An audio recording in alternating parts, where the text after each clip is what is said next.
Okay, so today I want to start off by, at the very beginning, like of any math course, all the students in this class should know how to operate numbers or manipulate numbers. In some sense, I think that students tend to think that math is all about performing operations with numbers, adding, subtracting, multiplying, dividing, doing other complicated things with numbers, just acrobatics in some sense with numbers.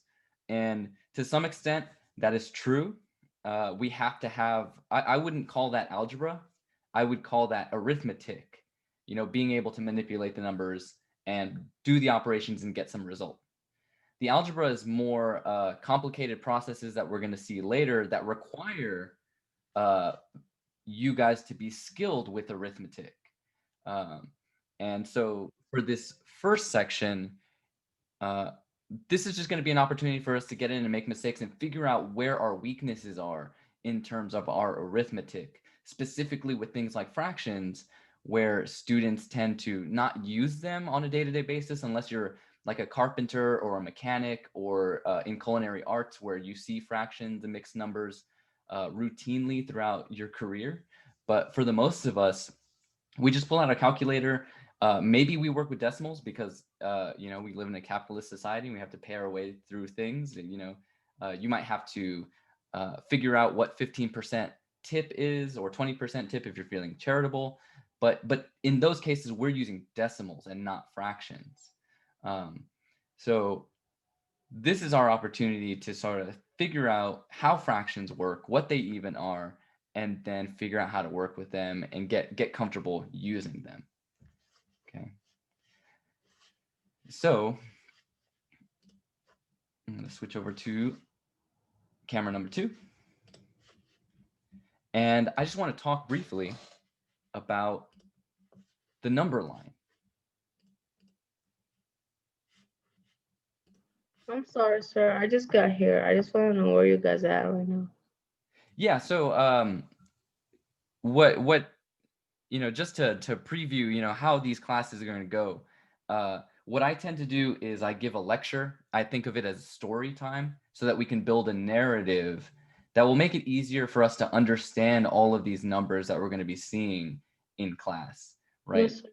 Mm-hmm. So I'm just going to start off with this lecture. We're going to get into some example problems, and then I'm going to point you in the direction. Maybe I'll break you guys up into groups to work on some problems together. Um, and and then I'll, once we get towards the end of the class, once I covered all the material for today, that's going to be helpful for you on the homework. Then I'll send you on your way. Yes, sir. Okay. Okay. So, like I said, we want to understand fractions, but first we have to understand how the number line works. And so, what mathematicians think of when we talk about numbers, mathematicians classify numbers into different categories. So, this would be different sets of numbers. And the simplest set of numbers that you will encounter in any of your mathematics classes in life really is this set of numbers that we call the natural numbers. So you're going to be thrown a lot of vocabulary here, and I'll put a star next to the terms that I think are going to be the most important. But the natural numbers is the set of numbers um, that you learn naturally as a child. The first numbers that you learn as a kid, as a baby, you use them to count objects. You might have some writing utensils or some blocks or some number of toys, and you would start counting at what number? Number one. Yeah, number 1, right? Maybe 0 is sort of a complicated concept for a baby to understand, but we all start with the number 1. We naturally learn 2, 3, 4, and so on. Mathematicians are very lazy, so whenever a pattern continues in the same way forever, they'll just put dot, dot, dot. Okay, so the set of natural numbers is just 1, 2, 3, 4, 5, 6, 7, 8, and so on. You could count until the cows come home, but you would never stop, right? Because we know that in some sense, the number line continues in this direction. And we would say that it goes to infinity.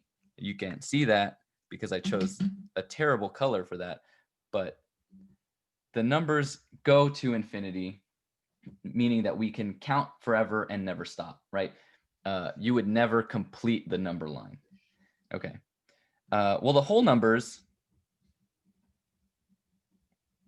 you might think that these are whole numbers, and that is true, but the whole numbers, as mathematicians define them, will include the set of natural numbers, but now we're just going to throw 0 into the mix. So 0, 1, 2, 3, 4, and so on.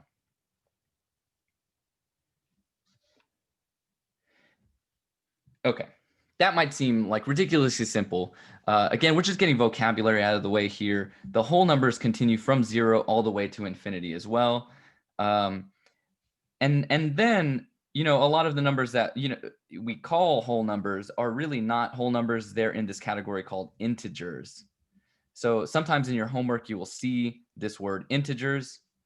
Integers refers to all the whole numbers and their opposites. That is, their negative counterparts.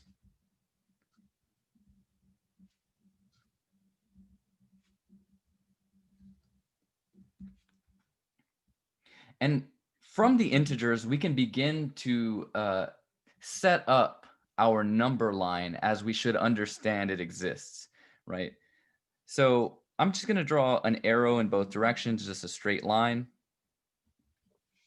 And right in the middle of this number line, I'm going to put 0, because we can think of the number line as starting at 0 and extending to the left and extending to the right towards positive infinity and extending towards negative infinity. This is the model of where all of the numbers exist. Okay. And we're going to fill this bad boy out with our integers. Let's start with the positive integers, or our natural numbers, which would be 1, 2, 3, 4, and so on. So I put ... here. And then naturally, we call the negatives the opposite of the natural numbers. So the opposite of 1 would be on the opposite side of 0.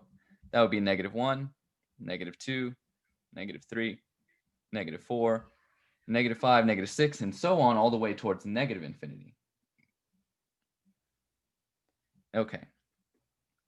So we sort of needed this skeleton to figure out where the fractions exist. But before we do that, we need some more, we need a little bit more vocabulary. So fractions, mathematicians use the term fractions to describe fractions, but the fancy way that a mathematician will describe fractions is as the rational numbers.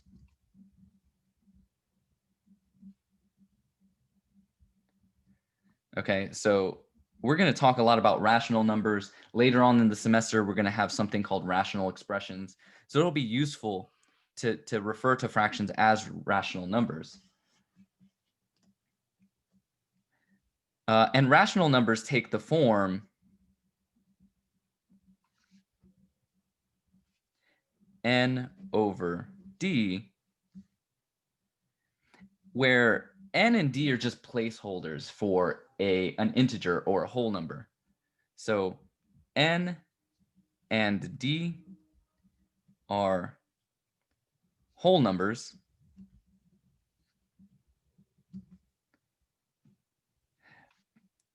And here we're going to say d cannot be 0. And we'll figure out why that is a little later on in today's lecture. But we're going to call the top number here the numerator of the fraction, and we're going to call the bottom number here the denominator.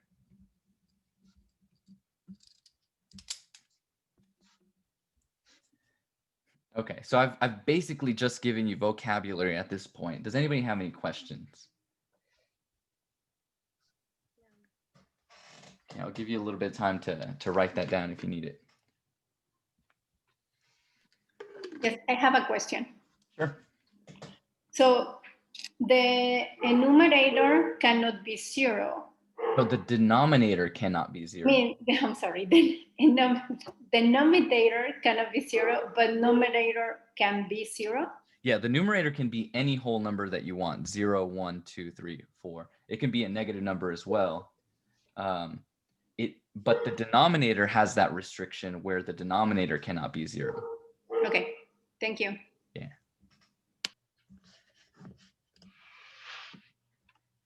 Okay. But again, like I said, this is just a lot of vocabulary. I want you guys to understand how fractions really work. So let's think about this for a second. There's interpretations of how fractions work in mathematics. And I think that real world interpretations, physical interpretations will feel natural to you guys. So I always like to talk about fractions using a pizza analogy. So in some sense, fractions can be interpreted as a part. It tells you about the parts of some whole object. So if you had a whole object like a whole pizza and you divided it up into equal subsections, like evenly sized subsections, then the fraction would tell you something about how many of these subsections you have. So a fraction tells you part of a whole.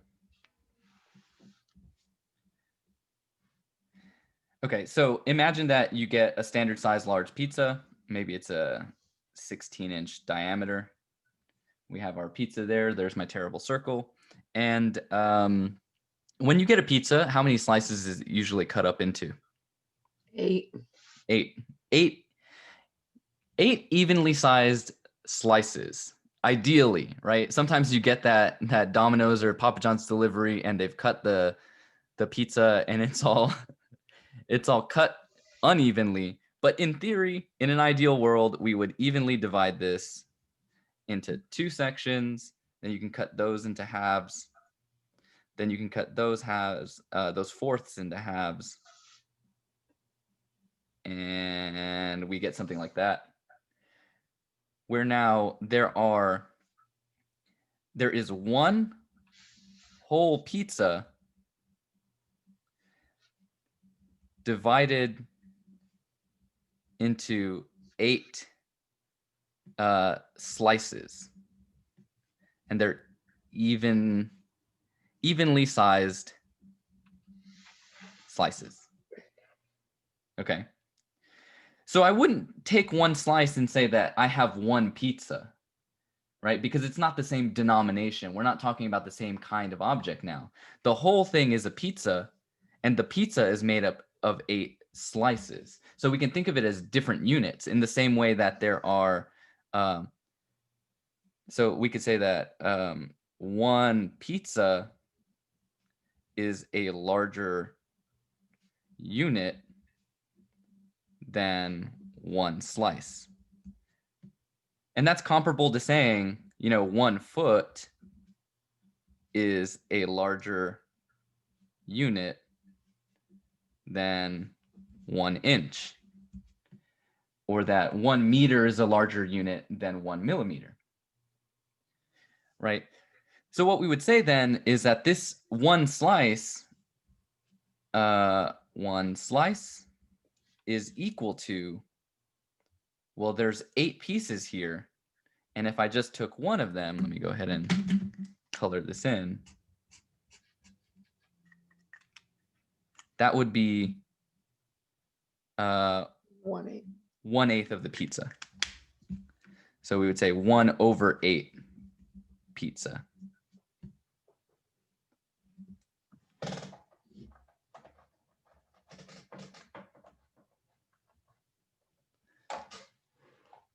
Give me just one moment. Let me try to adjust this lighting.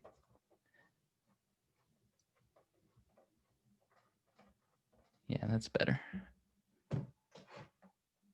Okay.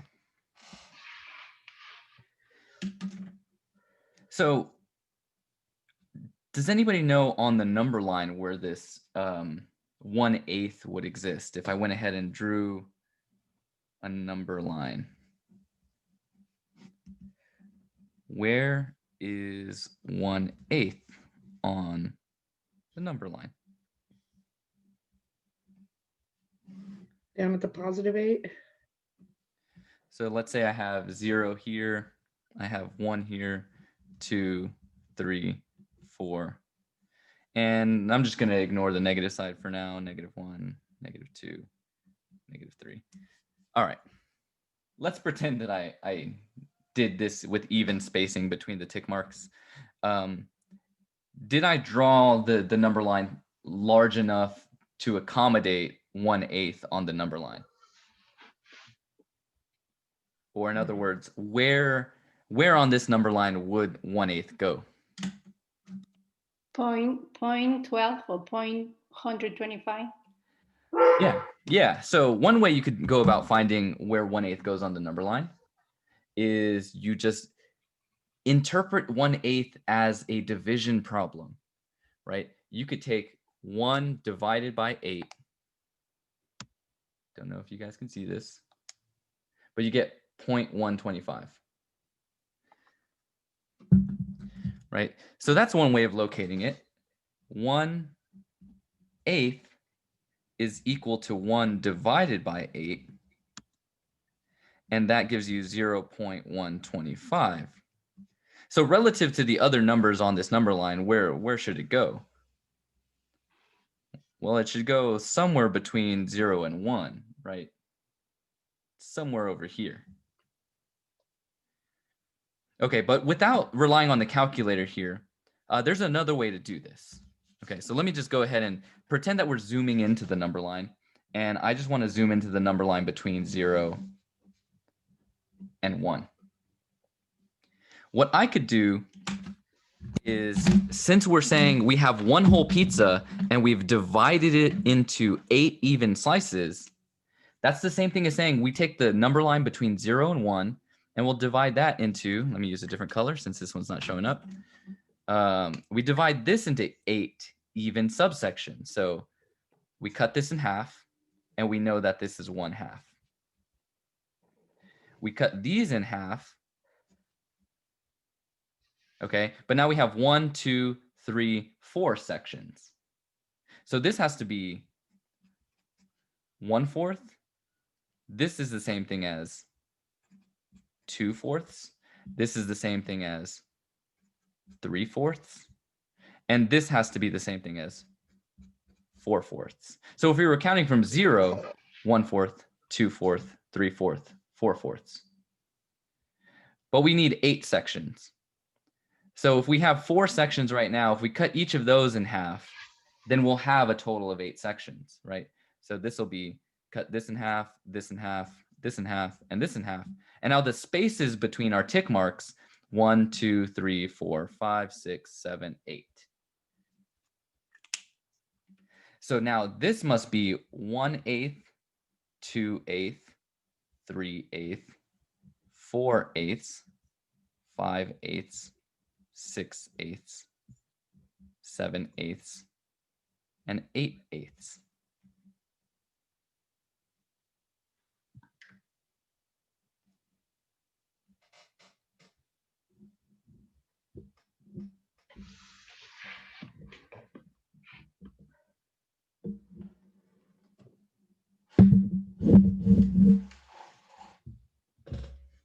There we go.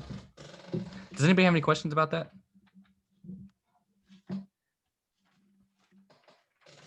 Not at this moment. Yeah. So anytime that you want to find where a fraction exists on the number line, at least what we would call a proper fraction. So like find 2/3 on the number line.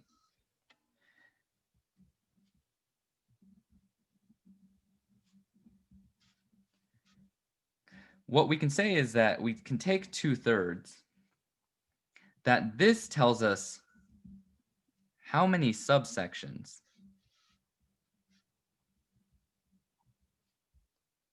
we need. Let me move this. All right.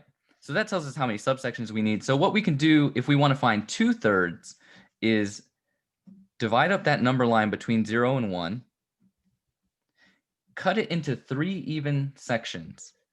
So we want to cut this into thirds. There's a tick mark, there's a tick mark, 1, 2, 3 spaces. They're relatively evenly spaced. So we can call this 0, and we can count by thirds, right? So I'm going to call this thirds if we were speaking, just talking about thirds. That's 1/3. So this is 1/3. This is 2/3. So 1, 2, and then 1 is the same thing as 3/3.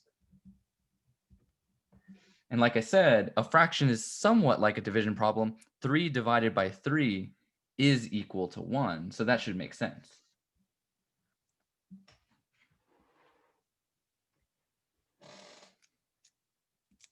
Does anybody have any questions or comments about how you would go about locating without a calculator where these fractions exist on the number line?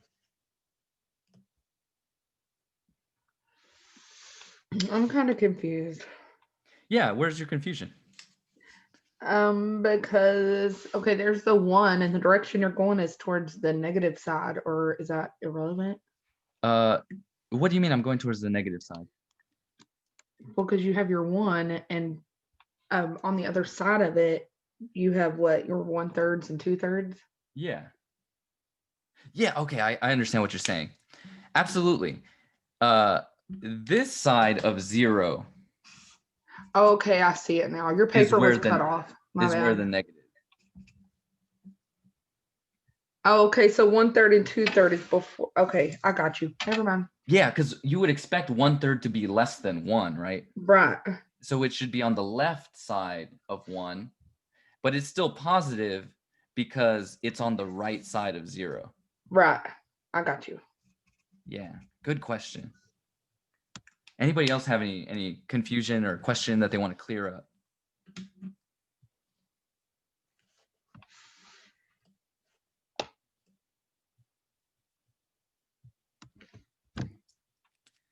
Okay. Well, we're going to continue this exposition of fractions. So there are other times, right, where, if you're a carpenter or if you do any kind of like DIY woodworking, you might buy some plywood and you might see that the plywood at the store has a thickness. I'm not sure if you guys can see this, of 5/8 of an inch. Excuse me, sir. Yeah. I just did my wisdom teeth right now, and I'm like I can't focus at all. So if Sure. I'm sorry, I can't be in the class right now, but I will rewatch it for sure. Yeah, absolutely. So if you ever, just as an aside, if you are ever have some sort of surgery, whether it's a minimal or a serious surgery, you don't have to come to class. Like the videos are going to be posted later to Canvas, so you don't have to worry about missing something. You can always make it up by watching those videos later. Yes, sir. I just wanted to be like respectful and Yeah, no, come you're to the good. class and let you know for sure. Absolutely. I In future reference, just send me a message before class. Yes, sir. Yeah. I will. Appreciate you. Thank You got it. so much. Thank you. Okay, so we're talking about plywood thickness of 5/8 inch, right? So again, this is sort of like a pizza. We could think about a ruler if we zoom into a ruler or a measuring tape, and they will, divide that measuring tape. This might be 0 inches and this might be 1 inch. We might divide this into halves and then quarters and then eighths. And then we can count 1, 2, 3, 4, 5 of these. So this has to be the location of 5/8, right? So there are 8 subsections, or 8/8, which would be 1 whole inch. And then you count to the 5th subdivision.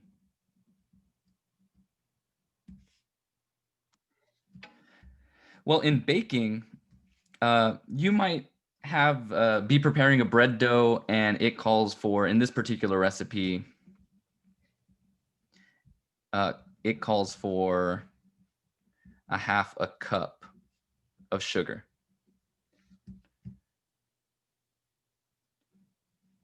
How much sugar would you need if you wanted to double the recipe? A whole cup. Recipe, if only I could spell today. Yeah, somebody said a whole cup. So in some sense, 1/2, and doubling means what? We're multiplying by 2, right? That equals 1 whole cup. But does this make sense to you guys? Just like naturally, 1/2 times 2 equals 1. Yes. Maybe to some of us it does, right? We can naturally think about if we have 1/2 cup and you take another 1/2 cup, that completes the whole cup. But maybe if you just strictly look at the numbers and you take it away from real world and say, we have a number times another number. And in your head, you might be thinking that multiplication makes numbers bigger. So how is it that 2 times a number becomes a smaller number, right? That might be a confusion that some of you have, maybe not all of you. And that's fine. Well, we're going to address that here in a second, because in some sense, a fraction is a multiplication or a division problem. So in some sense, you could interpret this, double the recipe, 2 times 1/2 is the same thing as saying take 1/2 of 2. So you could say, what is 1/2 of 2? And then naturally you get 1.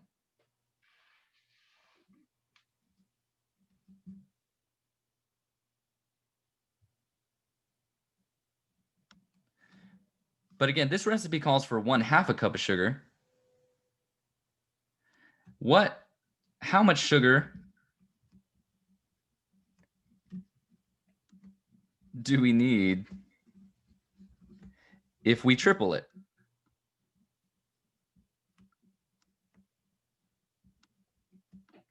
1.5. 1.5. Perfect.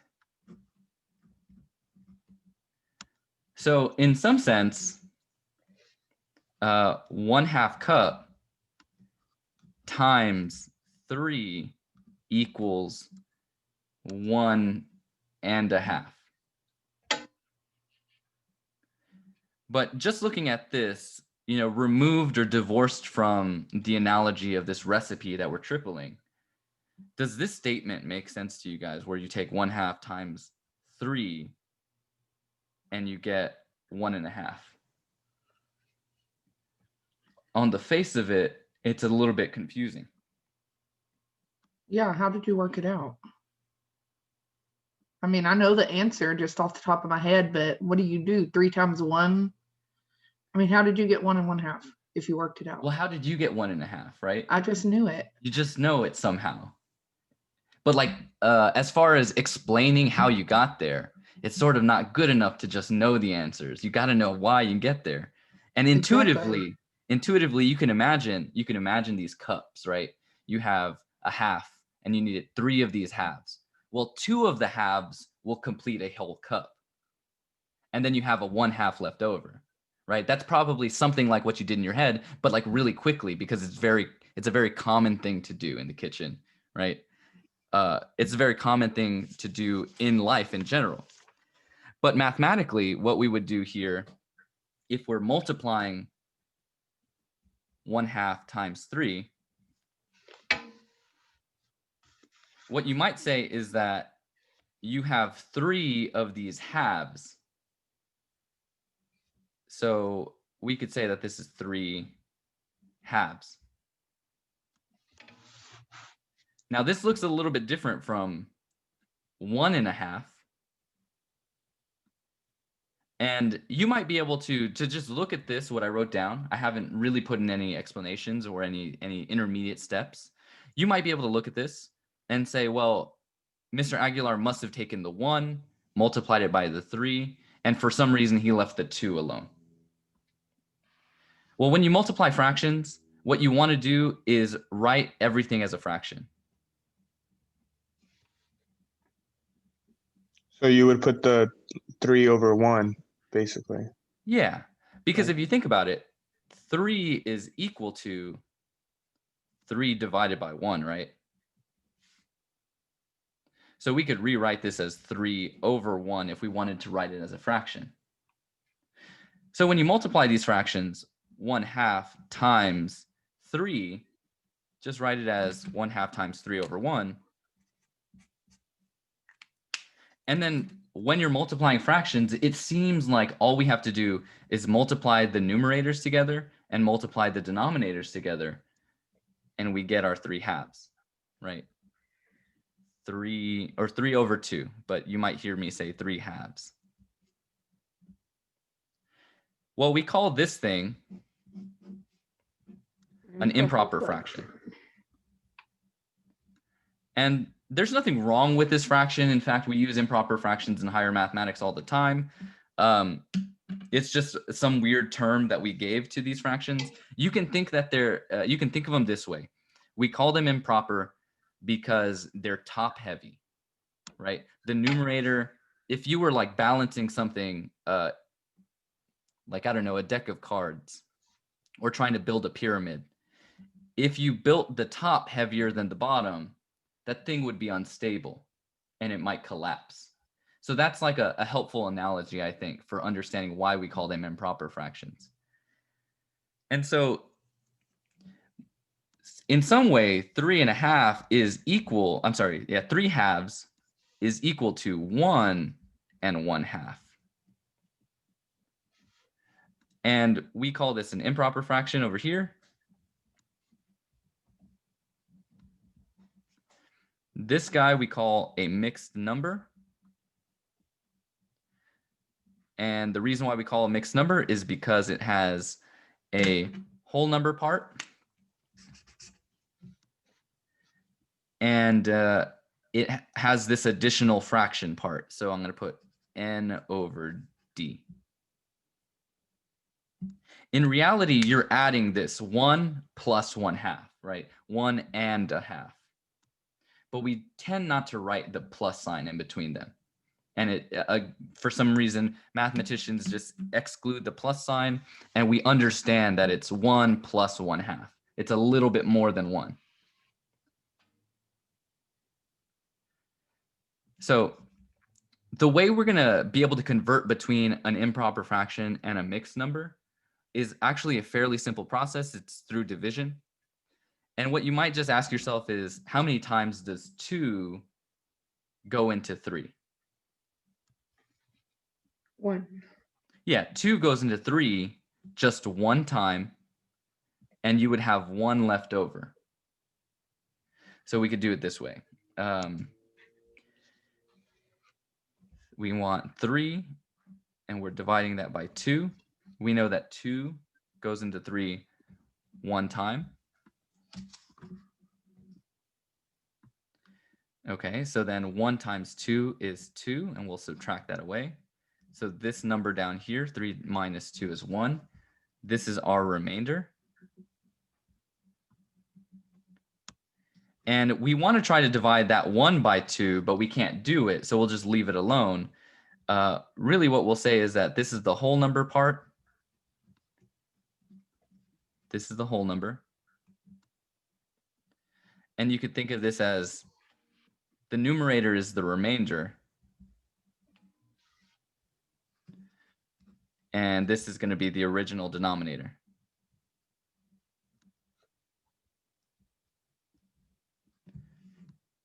So again, 3 divided by 2 is 1 whole with 1 remainder that we're still dividing by 2.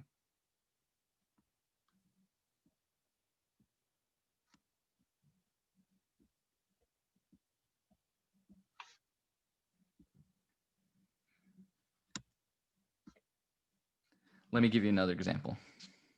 Or is everybody has everybody written this down? Or are we still writing it?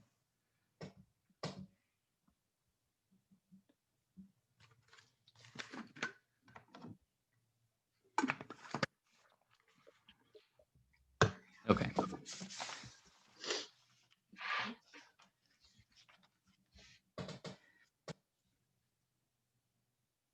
Okay, this is what I'm going to do. What I want you guys to do is write 29 over 7 as a mixed number. I'm going to break you guys up into groups here and just discuss among your groups. I'm going to create, there's 18 of us.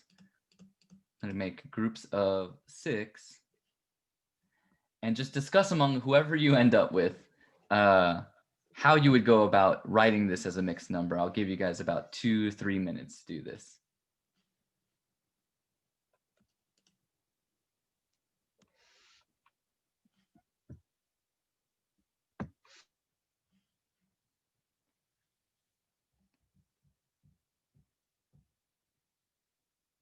I think you have to accept the invite into the breakout rooms.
Don't mind me, I'm just going to be jumping around from room to room. Feel free to unmute yourselves and communicate with each other.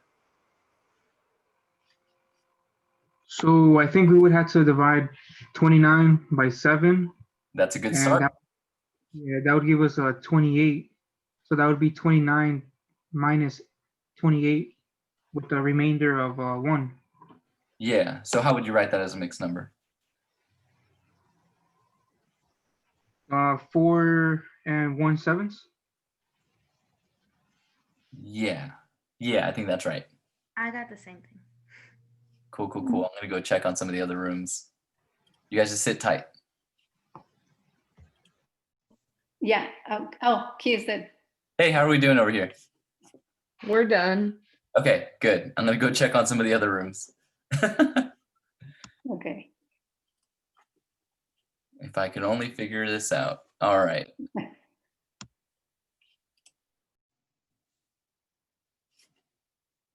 Have you guys figured it out yet? No, not yet. Do you have any questions? We're still working on it right now. Yeah. Okay, yeah. I'm just going to pop into one of the other rooms to check on them.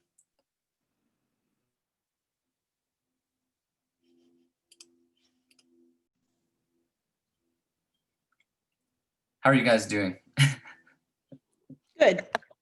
Have you guys figured this one out yet? Yes, it's 4 and 1/7. Awesome. I'm just going to be